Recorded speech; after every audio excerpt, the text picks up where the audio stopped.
بسم الله الرحمن الرحيم الحمد لله رب العالمين والصلاة والسلام على سيدنا ونبينا محمد وعلى آله الطيبين الطاهرين واللعنة الدائمة الأبدية على أعدائهم أجمعين إلى قيام يوم الدين. Assalamu alaikum, my beloved ones, wa rahmatullahi wa barakatuh. Today we are going to take or start a very essential course of Hausa. Ilm al-Rijal means Hausa, pure Hausa. So if you don't have any interest in Hausa, then you'll be wasting your time in this course, because this is a pure concept course which has concept principles of Hausa, and there is a lot of discussion, intellectual discussion, arguments. So basically what we are turn off the camera please. Yes, when there's a Q&A discussion you can open your camera. So at this point, because the slide gets covered in front of me if cameras are open. So this is a very essential course on Hausa. Like we have Quran and we have Hadith, okay? These two are main sources of our Islamic legislation.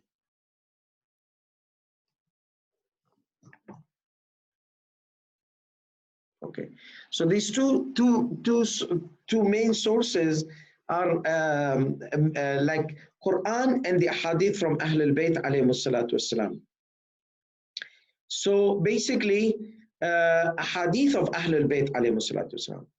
The Hadith we mention in Ilm al-Hadith, okay, and I'm just going to repeat here quickly, that there are false hadith and there are true hadith. There are fabricated, there are non-fabricated.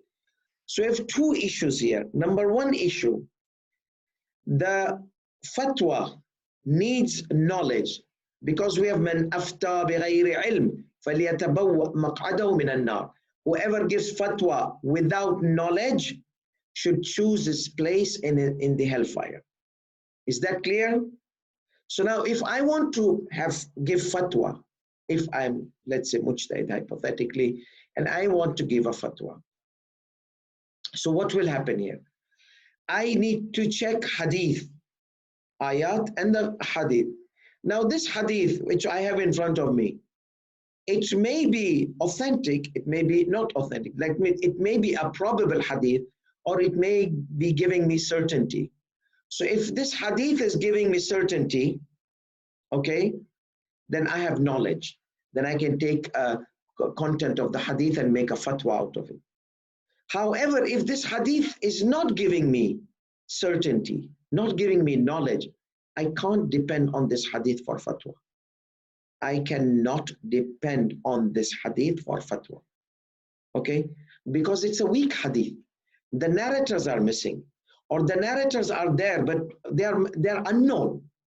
So remember the link, Fulan, what from Fulan, what from Fulan, what from Fulan, what from Fulan, what from Imam alayhi salatu wassalam. Okay, so Imam, the one who heard from Imam is the first narrator, and the last narrator is the one whom recorded the narration. So it got preserved.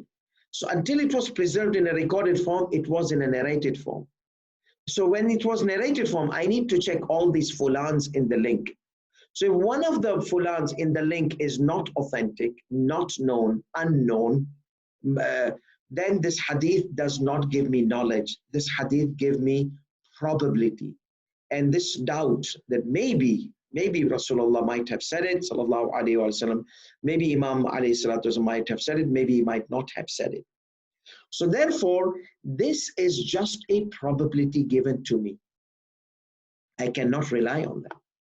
Like most of the hadith and mafatih al-jinan are like these doubts, because most of them are not linked with properly linked narrations.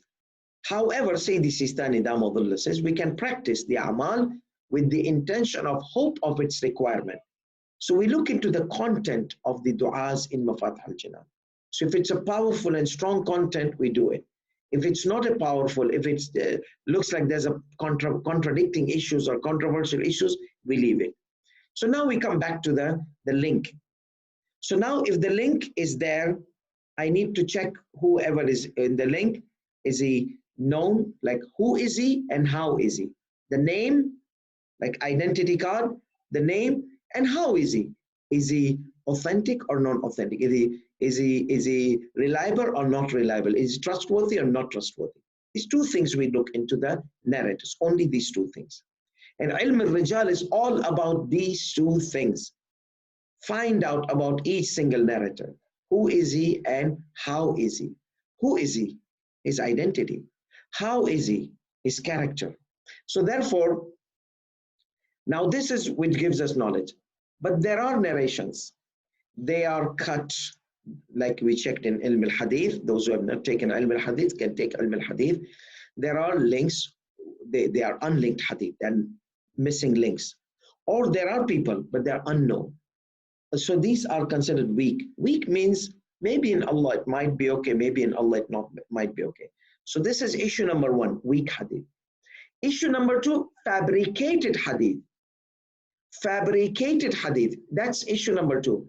Now for fabricated hadith, we need to see two problems in fabricated hadith. Problem number one, the narrator. Is the narrator a fabricator? Then we don't rely on his narration.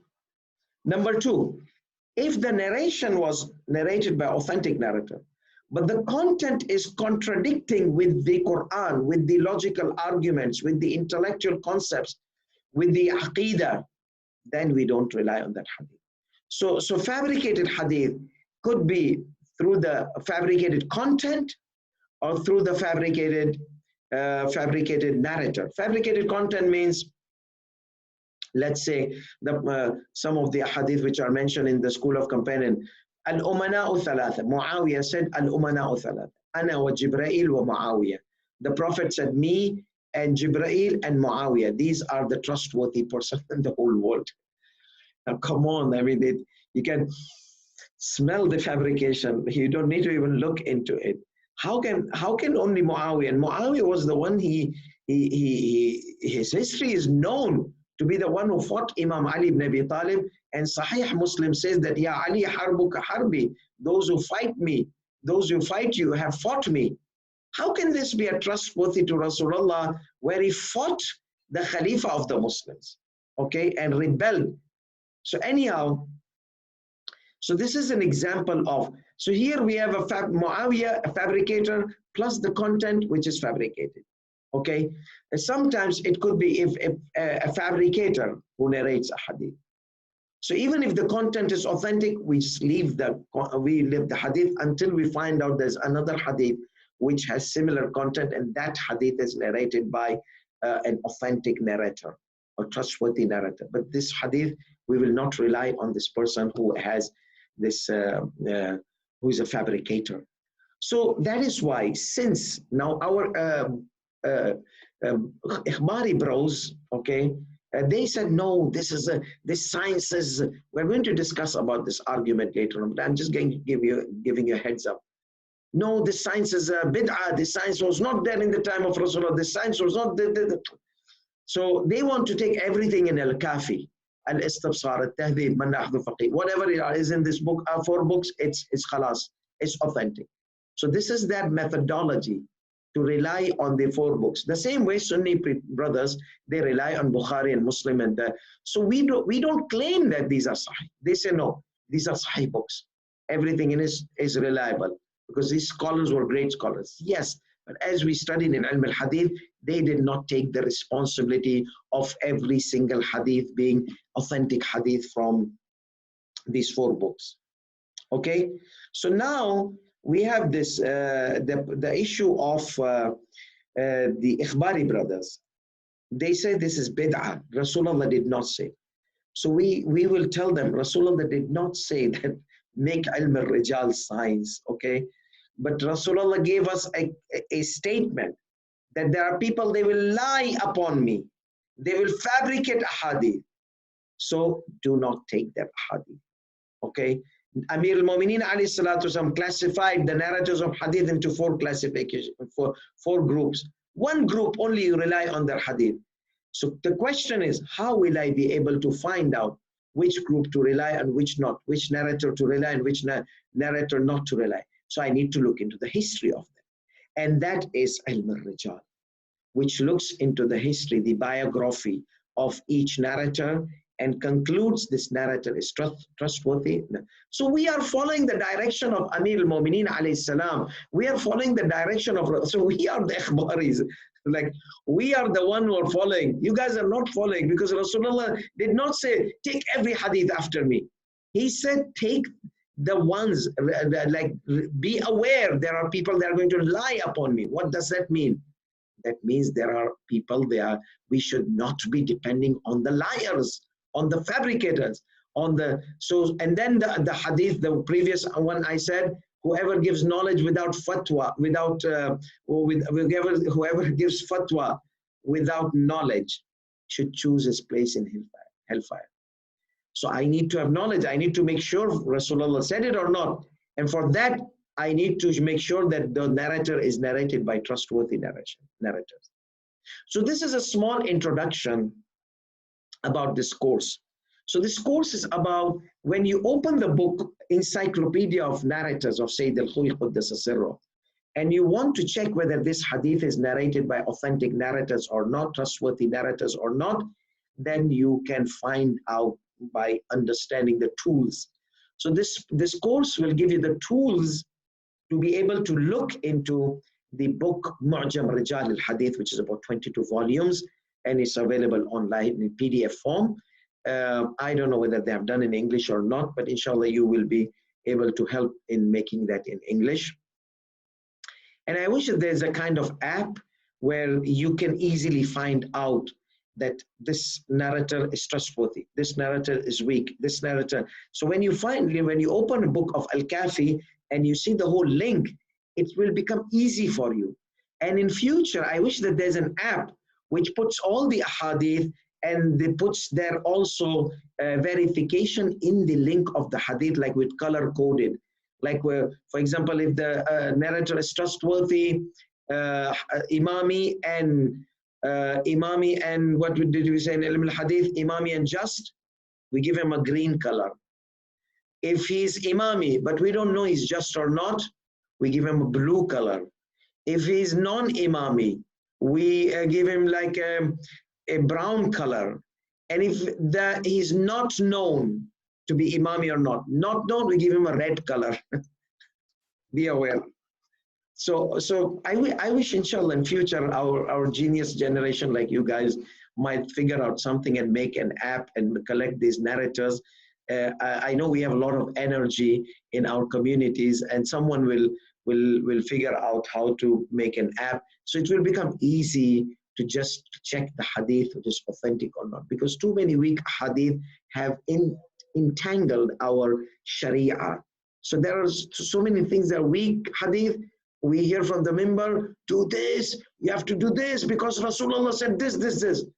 But Ayatollah Sistani says it's not wajib. He said, no, Rasulullah said. So why did Ayatollah Sistani, Rahmatullah, and Sayyid al-Khuy said it's not wajib?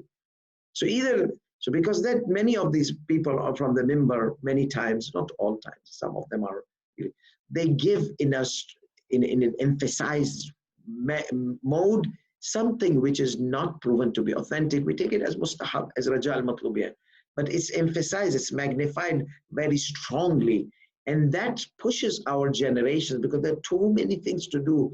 Now look at this virona, which I call coronavirus, virona. How many posts did you have, like on WhatsApp? Do this, do that, do this, do that, do this, do that. Okay, now it's a matter of dua. We said raja al-matlubiyya. Even if it's a weak hadith, we look at the content. But there are issues which were like, you have to do this, you have to do that, you have to do this, Rasulullah said this, Rasulullah said. But why you have to? And why Rasulullah? And did you check the hadith that Rasulullah really said it? Or it's a weak hadith? So this is where our youngsters, they become more aware when these kind of things, they come and they bombard.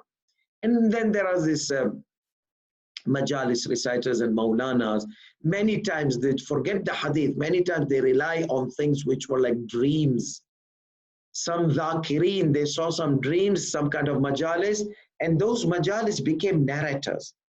Now, I'm not saying dreams can be wrong, can be right, but why are we presenting it as hadith, as waqi'ah? Just say that Fulan saw in dream that Imam Hussein saw that, do you mention this and that? Just mention the deep, so the listener knows that it's a dream. It could be true, it could be false, you see, in that kind of sense. Maybe the dreamer wants to attract people towards Imam Hussein alayhi salatu wasalam, because there are people, they say the aim is Imam Hussein's tragedy alayhi salatu wasalam. So even if you have to lie to bring the people, lie. And that is wrong. Imam Hussein does not. There are people, if you recall in Ilm al-Hadith, they used to shoot fada'il of surahs. If you recite this, you will get this many huriyas in Jannah, this many this in Jannah, this many that. If you recite that. People, they said that, one of the guys said that you are mentioning like lies. Rasulullah did not say that. They said, yes, Rasulullah said, haven't you heard that whoever makes lie against me should choose his place in hellfire? They say, yes, that is lie against Rasulullah. But we are saying lies in pro Rasulullah. We are attracting people to Islam. We are attracting people to religion. That's why we are giving lies. So that is when people are against Rasulullah, they go to hell. We are going to go to Jannah. So this kind of mentality people, they have the guts to first of all fabricate and justify their fabrications and lie that it's okay because we are bringing people to Islam. That kind of Islam is going to be Islam of Santa Claus. Why the new generation are leaving Christianity? Because they're Harry Potter generation and Santa Claus generation. Santa Claus is a lie. We respect our beloved, respected Christians, but the Santa Claus is a lie. How is he related with Jesus Christ, alayhi salatu wasalam? So somehow, then they say, the Christian, I saw many youth Christian, I told them, do you go to church or not? They say, no, we don't go to church because many times we see lies. So let's we Muslims be aware, because we will lose our generations if we start putting like those kind of issues and just to attract them to religion, we start putting lies. So that's going to have bad negative effect on our coming generation, the way in other religions it happened. Anyhow, so this is the reason that we are studying Ilm al-Rijal. Now, so Ilm al-Rijal, basically, let me give you a brief thing what we are going to study in Ilm al-Rijal. So Ilm al-Rijal, the book of Sheikh Abdul Hadi al-Fadli rahmatullah alayhi. So whenever we take a book of a scholar in Hausa and he is deceased, so we recite Surah Al-Fatiha on his soul, because we are going to benefit from his knowledge. Bismillah ar-Rahman ar-Rahim. Alhamdulillah Rabbil Alameen, Ar-Rahman ar-Rahim, Malik yawmiddin, Iyyaka na'budu wa iyyaka nasta'een, Ihdina as-sirata al-mustaqim, sirata alladhina an'amta alayhim, ghayri al-maghdubi alayhim wala-d-dallin. Bismillah ar-Rahman ar-Rahim.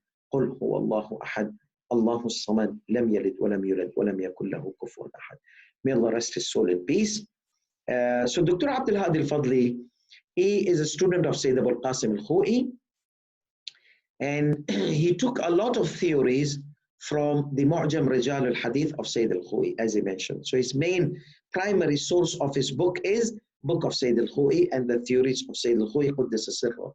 So he has filtered those things, because Sayyid al-Khoi's book, the theories are scattered in several places, and in his Muqaddimah, in his introduction to the book, you will find a lot of these theories.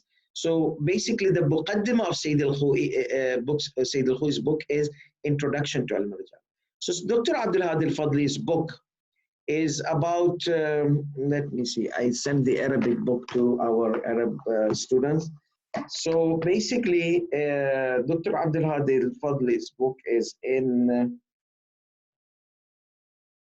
323 pages.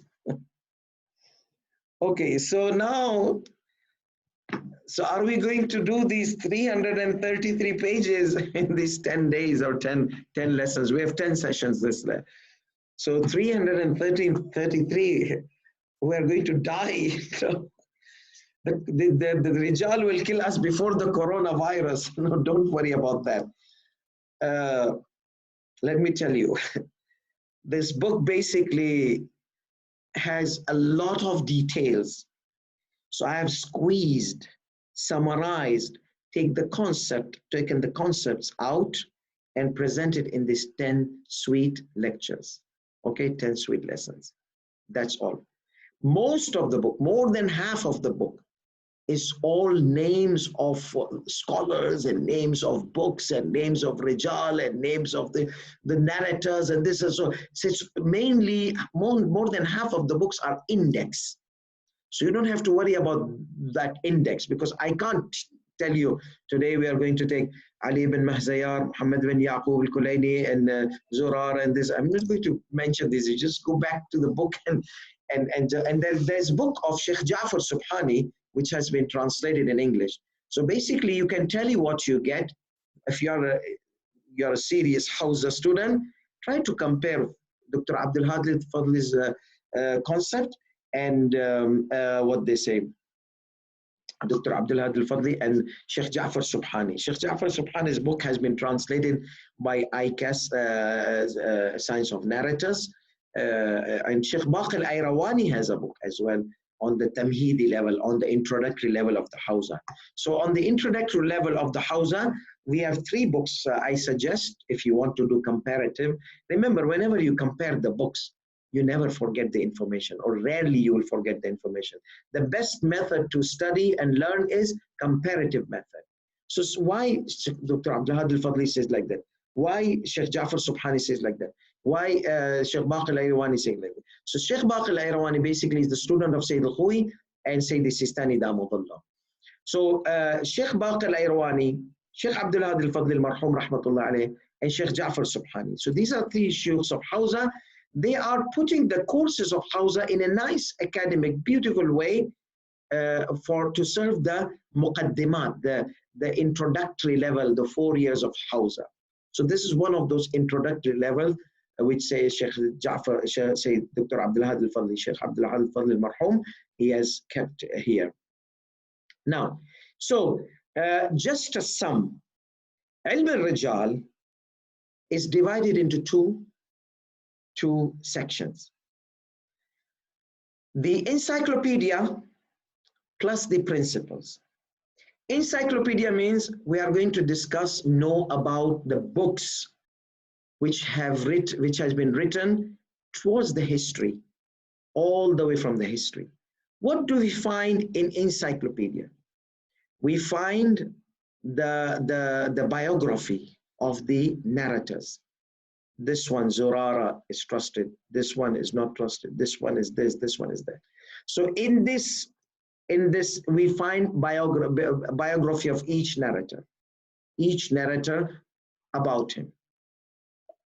So then what do we have in principles? Principles, we have a few principles. Whenever we doubt in the words of the scholars of Rijal, in the biography, we apply principles. So principles are general rules which are applied on the specific narrators. Okay, I'll give you an example. Whenever you doubt, we have principles. You doubt this hadith is authentic or not, we apply the principles of hadith. If everyone is imami and if everyone is trustworthy, hadith is sahih.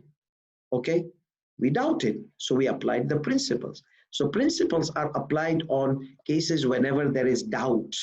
Like for example, I don't know this pot is pure or impure. So there's a doubt. So there's a principle you apply on. This principle is everything you doubt in its purity is pure. You don't know it's pure or not pure, it's pure. Okay? So we apply this general rule on specific. So Ilm al-Rijal is about specifics, biography, we call it Sughra, and general principles, we call it Kubra. So when I say Sughra, Kubra, if there's Sughra, Kubra around you, I hope they don't jump. What is he saying? So Sughra is named where our communities, they name Sughra because of Fatima Sughra, and Kubra because of Fatima al-Kubra. Okay, so there were Fatima Sughra was, I'm not going to open the portal and say she was in Karbala, not in Medina. I'll leave it up to you to investigate, because people, they get shocked. Oh, how you say she was not in Medina? I have narrations mentioning her in Karbala, so how can I mention her there? And this is Fatima al-Kubra. So there are the Fatima Sughra, Fatima al-Kubra. Now these are historical debates. Inshallah, we'll discuss in the history of Karbala whenever you desire. We can put that course as well, but that will not be for public because I'll get shoes on my head. So anyhow, so we have this Sughra, Kubra, not females. No, Sughra means specifics. Kubra, we apply the Kubras. So these words, remember these words, Sughra and Kubra, specifics and general. Okay, so this spot I'm doubting is najis or pure. So what will you consider, Sughra or Kubra?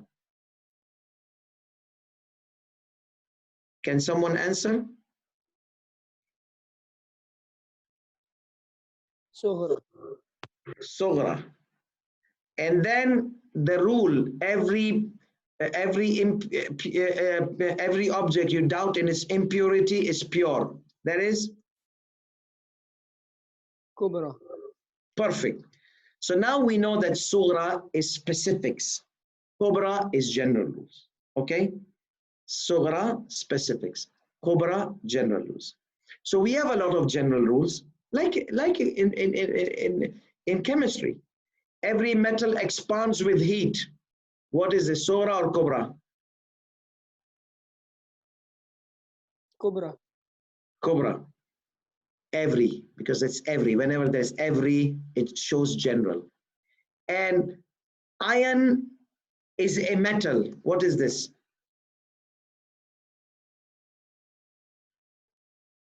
Sughra. Sughra. So now we apply the Kubra on the Sughra. We apply every metal expands with heat on the Sughra, which is iron is a metal. We will conclude what?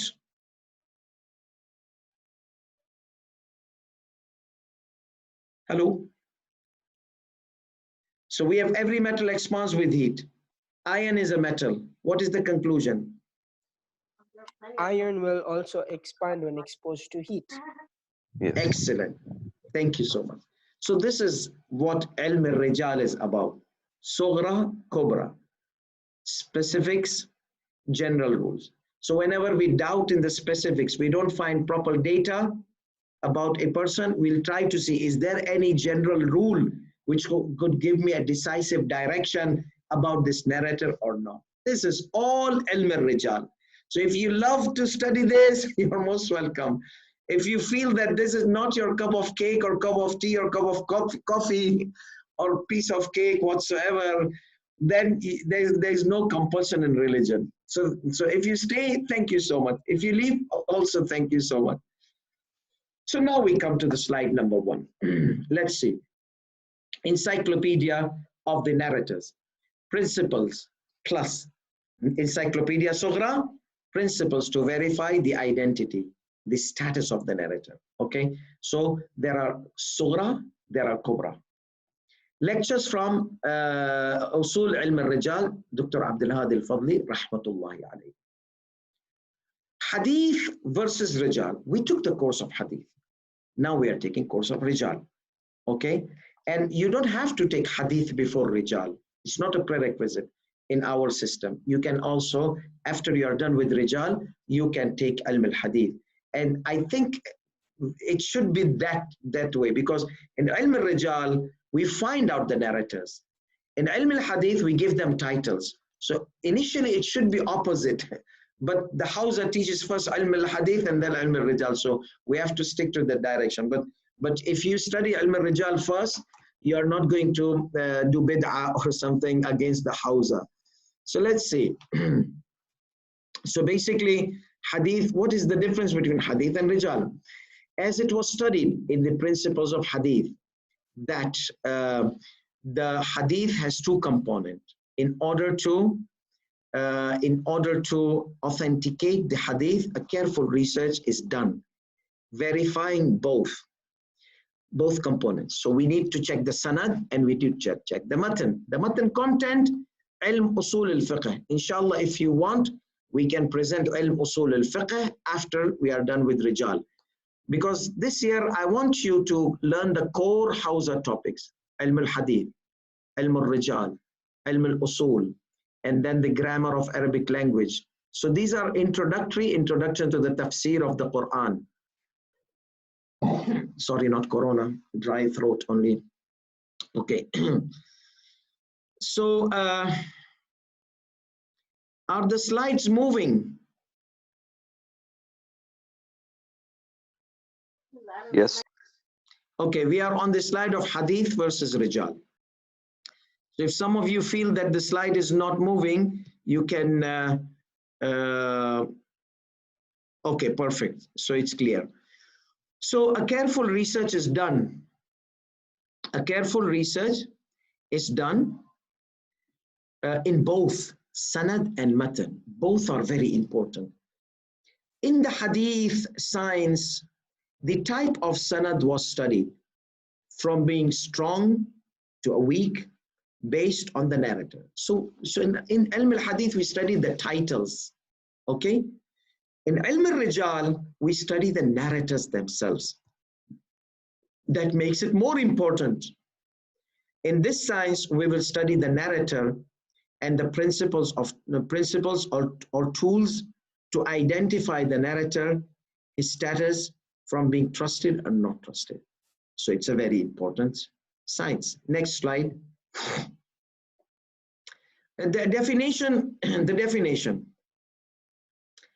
Defining the narrator is done in two steps. Remember our Sughra and Kubra? Or you forgot? Sughra and Kubra. So defining, so who is he and how is he? Is he a trusted narrator? I mean, who is he? Zurara. Okay, Zurara is who. And how is he? Character. How is he? So we have these two things. Verifying his trustworthiness. How? Who is he and how is he? These two steps are studied in Ilm al-Rijal, science of narrators. Rijal is plural of Rajul, which is a man. It was named as the science of men, or usually if we call it Rijalul Hadith to be precise. But then people on Hausa, what are you studying? I'm studying Rijal. I'm studying Rijal. So it is originally Rijalul Hadith, the men of narrator, okay, the narrators of Hadith. So that is the proper word. Due to the vast majority of the narrators were men, but there are female also. But the female are little less, because Fatima al-Zahra alayhi salam is a narrator. Zainab alayhi salatu is a narrator. So we have Sayyidah Hakima, and all these are narrators of Hadith. So therefore, there are female narrators of Hadith, because Fatima al-Zahra alayhi salatu narrates a lot of Hadith from Rasulullah sallallahu alayhi wa sallam. So since Hadith is the second important source of Islam, it has taken a great deal of our scholars' attention in scrutinizing it. The science of Hadith and Rijal, which studies the sanad and the link or the support of the Hadith, is used for such purpose. These lectures are from a book which was written from about 60 sources. So primary source of Dr. Abdul Hadi al-Fadli is what? Sayyid al-Khoi. Secondary sources, he relied on about 60 books. So this, you know that harissa or kichra or something like that, when you put a lot of lentils and then you grind and you come out with this dish. So he kept all these books, 60, and he's mentioning, that's why I told you that this book is, 2/3 of it is all these books and names and references. So he juiced the concepts and principles, and he presented in an academic, because he was an academist as well. He was a university professor in Jam al-Islamiyya in UK. So the lectures are from about 60 resources or sources. Most of these books are references of the science in this science in the Hausa studies. So most of these are references. Now we come to the definition of ilm al-rijal. Ilm means general principles. Whenever knowledge is used, wherever you have doubt, it clears your doubt. So let's say you have a doubt in your mind, you go and ask a scholar. So scholars give you answer, so your doubt is cleared.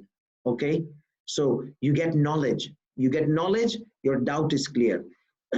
Principles, they remove the doubts of each knowledge. Wherever there is an area of knowledge, you have doubts in it, those doubts are removed.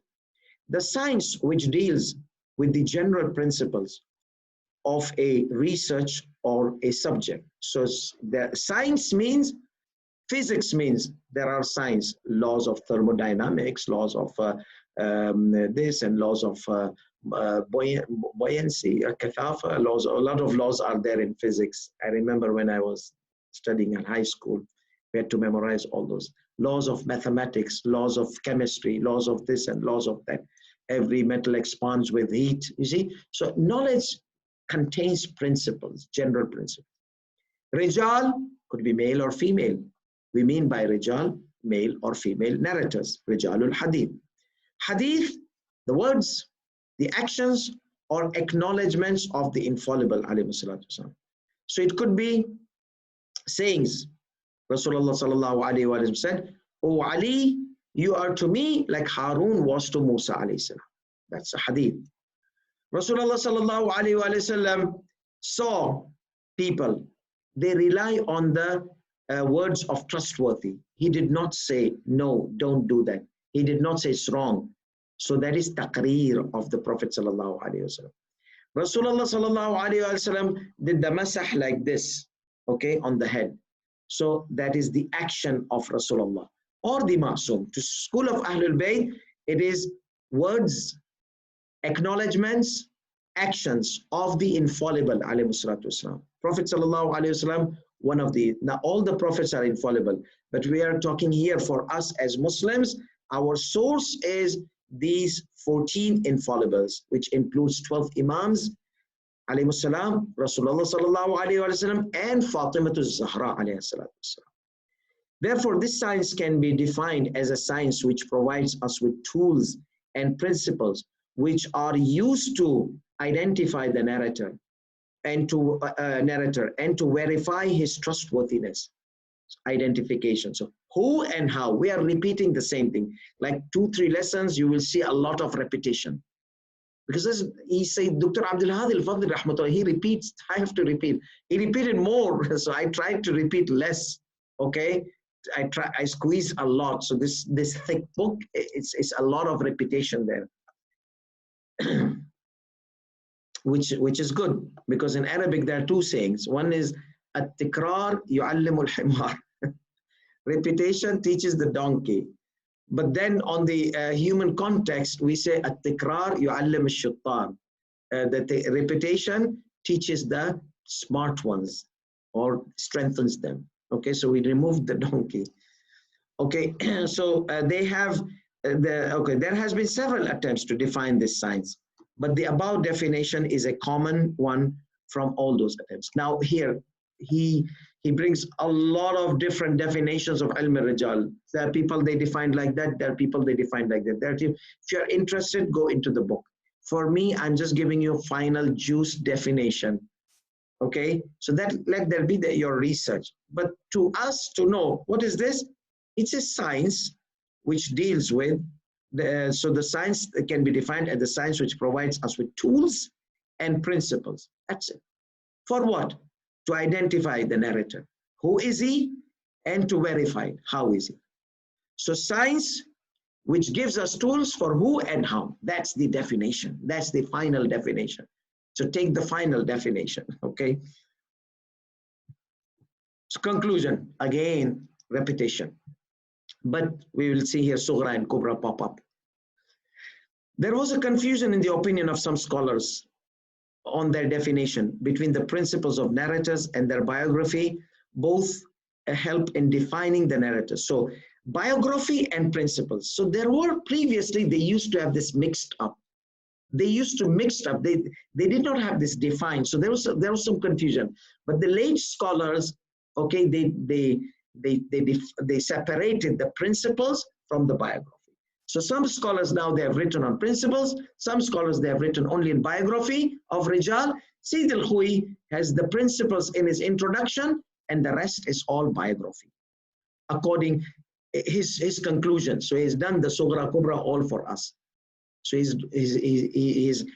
has applied the principles on the Sughras, and he has given. So Ilm al-Rijal is conclusions of Sayyid al-Khu'i. Whenever he doubts, he will not give a conclusion. So, but the principles are general rules. So they are not mixed. Principles are general rules, and specifics are the biographies. And the biographies are specifics on which the general rules are implemented. Just like Ilm al-Usul, Ilm Usul al-Fiqh, in which we study common elements, Kubra, or the rules, and specific elements, Sughra, which we apply the Kubra on them, which are parts on which the common elements are implemented. Example, every metal expands with heat is what? A Kubra, or a common general rule, law. And an iron is a metal, that's a Sughra. Or the implementation of the common rule or a specific.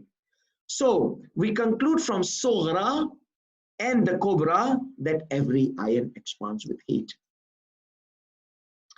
Is there any problem here? Any question? Any difficulty? Okay, so we go to the next slide. Biography and the principles. So we have again repetition. Don't let this repetition freak the hell out of you or freak the heaven out of you. No, freak the hell out of you. Let the heaven not be freaked out of you. In order to verify the status of narrator, we need two things. Biography of the narrator. This gives us the history, identity, and the status of the narrator, Sughra.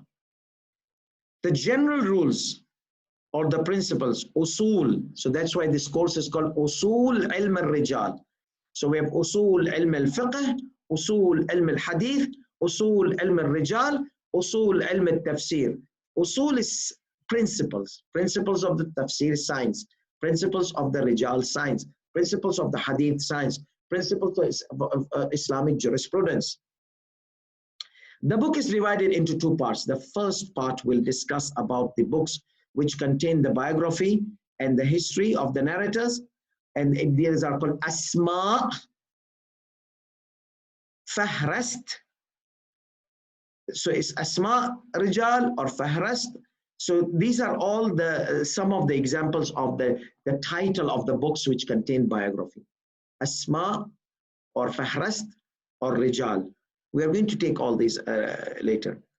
And the second part will discuss the principles. Usulur Rijal. Usulur Rijal. Principles of the narrators. Let's go to the next one. So what is the subject of this science? Now, previously, our great scholars, they used to like repeat in different ways. And because they did not have exams those days. Nowadays, we have exams due to the circumstances. But in Hausa, the student will come. So the scholar will hammer on his head. This, khalas, I know, khalas. Good enough repetition. Nowadays, in modern youngsters, they hate repetition. So just understand why is it repeated, because the book is repeated. The book is, though it's an academic, so it's a merge between academic way and the sequence of the previous methodology. So it's merged. It's a link between the modern and the previous methodology. So again, same information is going to come here on subject of this science. So as you know, what is the subject of physics? Who can tell me? Those are not sleeping. What is the subject of physics? Yes, Physics. Mr. Karmal. What do you study in physics? You study the components of matter. MashaAllah, that's too heavy for me. So you study like principles of nature, okay? Yeah. Matter. So you study the nature, the physical aspects of the nature, like what happens when you heat the metal, what happens if you connect with electricity and all those kind of things. So physical properties of the matter, okay? So that is the subject of physics, the nature or the matter, as you said. So what is the definition of what is the subject of Arabic grammar? قواعد نحو. Yes. Like Muhammadun, Muhammadan, Muhammadin. I've uploaded this lecture for those who are interested in qawaid. It's already uploaded on YouTube. Muhammadun, Muhammadan, Muhammadin. Okay. So you see N sign changes. O, A, E. Arabic grammar is study about the grammatical positions which are indicated by these N signs. The N signs are very important in general, obviously. Okay, so how will I know it's a subject? Through these signs. How will I know it's an object? Through these signs. How will I know it's a possessor? Through these signs. Okay, so this is the subject of Arabic grammar, study of the Arabic word based on the N signs, its grammatical positions. So here, so what is the subject of the REJAAL, the general rules or principles which identify and define the status of the narrators? So the subject is this, the narrator, to define the narrator, okay or not okay. His name, his genealogy, okay, his time, his character, his trust, being trustworthy or not, and everything which helps us reach the aim or the goal of this science is found in this biography. Okay, so everything related to this person. So it is very important because just the name is not enough. Son of who? The title of the family, because there are so many similar names, as we're going to see in our end lessons. How to distinguish between the names which are similar. Okay, with this concept, we are going to end our session today. So I want you to focus with me. The knowledge is three types.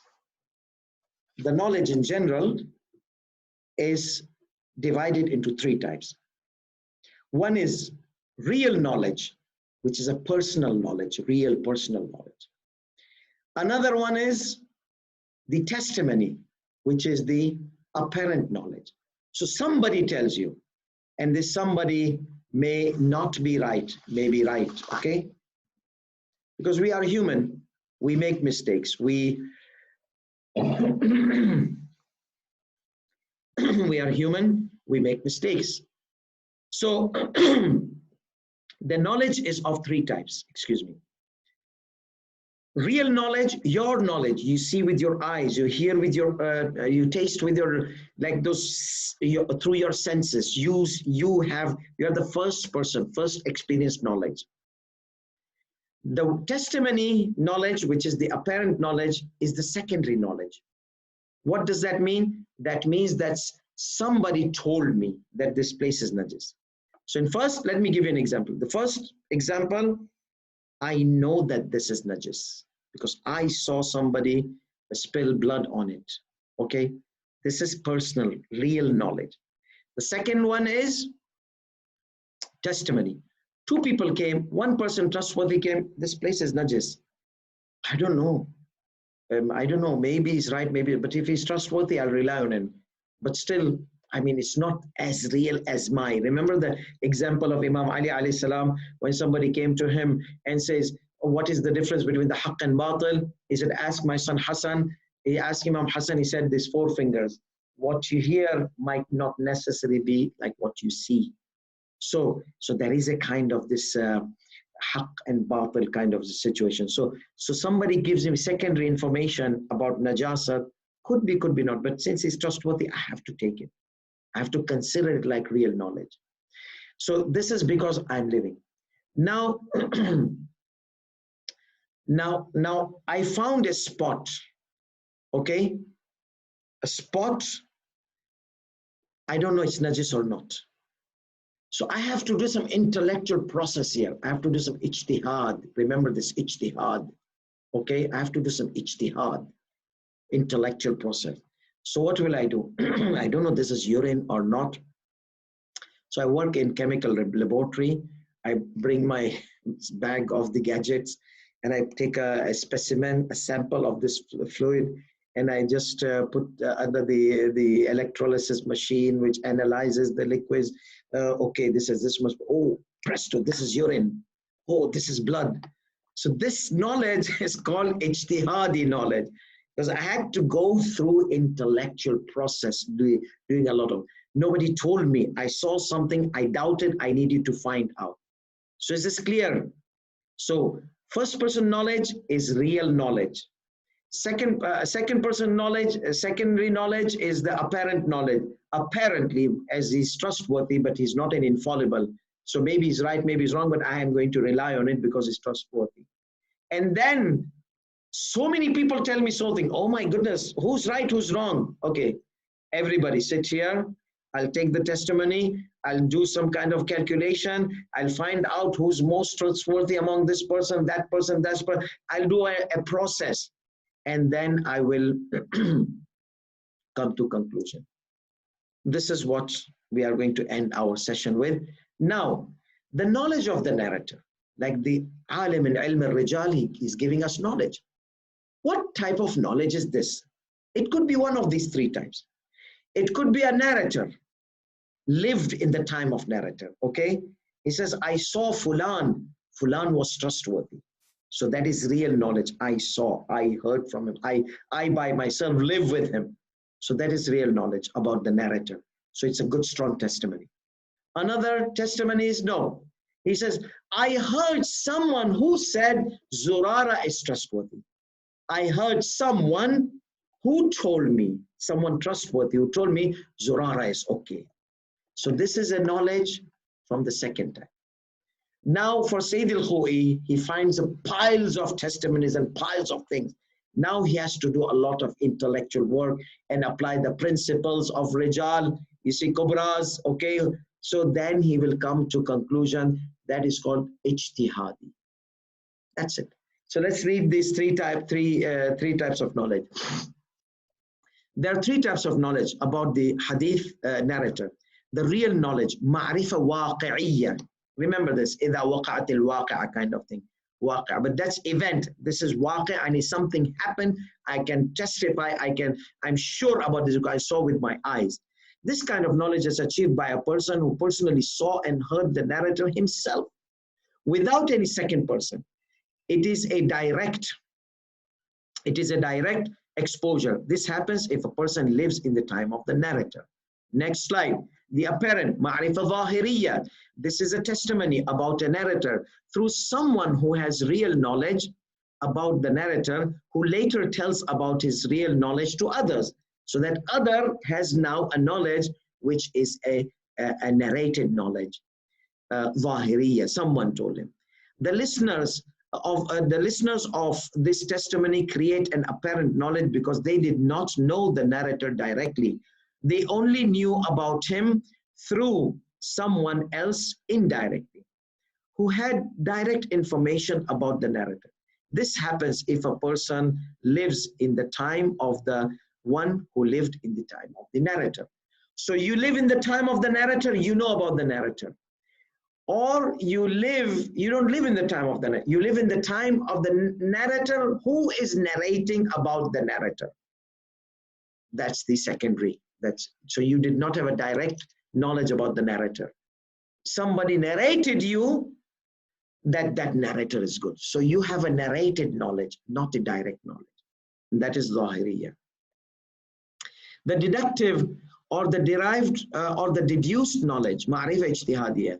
This basically happens when a person who does not live in the time of the narrator or the time of those who knew the narrator finds several information about the narrator and does some intellectual work, and such investigation leads him into a conclusion or knowledge about the narrator. Remember the chemical gadgets I had? I had to do a lot of work to find out that it was a urine or a blood or his status. This type of knowledge is ijtihad, and this kind of knowledge is a responsibility of every scholar who does a research on the narrator, especially who comes after a long time from the death of the narrator. And then we have the principles of ilm al-rijal, and the books of the narrators. Biographies sughra are used to achieve an intellectual knowledge about, sorry, this is biography. The principles of ilm al-rijal, this is the kubra. And the books of narrators biography, this is the sughra. They both are used to achieve an intellectual knowledge, and the narrator, which is the third type of knowledge, in the narrator, which is the third type of knowledge. So for example, Sayyid al-Khuy uses the principles and the biography. They both to make a chemical reaction and then to find out, oh, this is thiqah, trustworthy. Okay, so the ijtihad needs these two things, the biography and the principle. But there are a few scholars, such as most of the ikhbaris, who do not consider the validity of the science due to their knowledge that whatever is narrated in the four compiled books, Al-Kafi, Al-Istibsar, Al-Tahdhib, and Al-Faqih, is correct. So there is no benefit of this science to them. As mentioned previously, Ilm al-Hadith, in Ilm al-Hadith, and it is proven that not all what is narrated in the four books is correct. In fact, many hadith require authentication, and that leads to acknowledgement, that leads to the acknowledgement of the great importance of this science. Allama Majlisi, the author of Bihar al-Anwar, himself mentions that there are many hadith narrated by unknown narrators, and many hadith are weak. Allama Majlisi was a muhaddith. Muhaddith, we said the difference between muhaddith and ikhbari. Muhaddith does not have an agenda. So he also says, I will rely only on hadith. I will not rely on the intellectual concept. Ikhbari says, no, we'll rely only on hadith, and they have agenda to fight the usulis. That's an opposition party. Sayyid al-Khuy, in his great encyclopedia of the narrators, gave several examples of such hadith in our compiled books of hadith. Allama al-Hilli, Aghay Buzurg al-Tahrani, and other great scholars of hadith emphasize on study of this science and considered it an extremely important science in order to be jurist or a mujtahid. So if you want to be a mujtahid, this is must. So now I will just give you a 10 minutes break to eat or drink or your cafe, latte, or whatsoever, lato, kibud. I know sometimes the cafe latte